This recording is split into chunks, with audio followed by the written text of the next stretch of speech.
Thank you, Madam Deputy Speaker.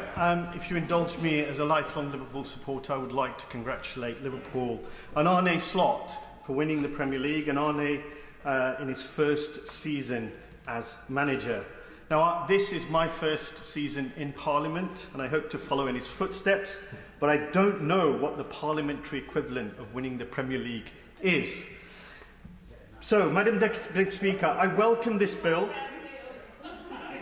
I welcome this bill and commend the Government and the Secretary of State for standing up to the opposition to it from the Tories and from the football industry. I noted the recent comment from one of the Chelsea owners that he felt it was hard to appreciate the need for a regulator.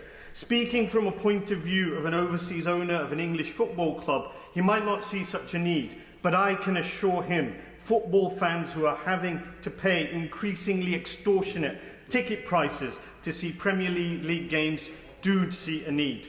Two of my nephews were lucky enough to see Liverpool win the Premiership yesterday, but they had to pay over £50 for the privilege. And Liverpool is a club more sensitive to fan pressure on ticket prices than most. The fact is, the price of attending Premier League games is beyond the means of most fans, even more so if they want to share that experience with family members. There is a desperate need to introduce an affordable ticket model, and I believe there is much to be learned from the German Bundesliga in this regard, despite our differences in ownership models.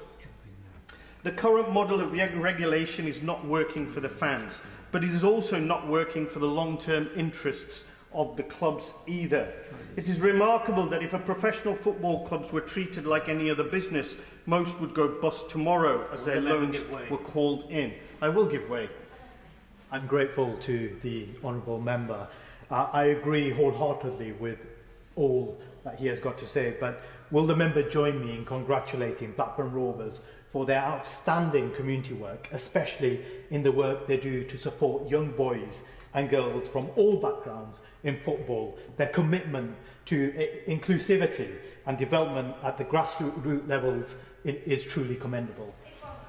I thank the honourable friend for his intervention, and I completely agree with his comments and pay tribute to the work of Blackburn Rovers in their community. We are all probably aware of the Everton and Manchester United examples, both up to their ears in debt while either building or planning to build stadiums that cost between £750 and £1 billion. But even if you look lower down the leagues, the sums are still eye-watering. York City lost £235 million last season. Salford City lost £5.3 million and Stockport County lost £7 million. It is difficult to see how at some stage, without regulation, more and more clubs will simply go to the wall. This financial precarity in football is such that it leaves them open to bad actors seizing on their financial vulnerabilities to offer a route to potential success. I am, of course, referring to the pernicious practice of dirty money and sports washing by dubious owners who see club ownership as PR vehicles to airbrush their misdeeds and human rights abuses, to reconstruct their reputations and exert geopolitical influences. One such example, it is deeply regretful that this odious and morally corrupting practice has been allowed to establish a foothold in our game since Roman Abramovich came to England as the owner of Chelsea Football Club with money, dirty money from Russia, and he was found to have funded or donated over £100 million to illegal settlement expansion in the West Bank. The other issue that I want to raise is around agent fees. So in the year 2022 to 2023, over £408 million was paid by the Premier League clubs to agents and facilitators.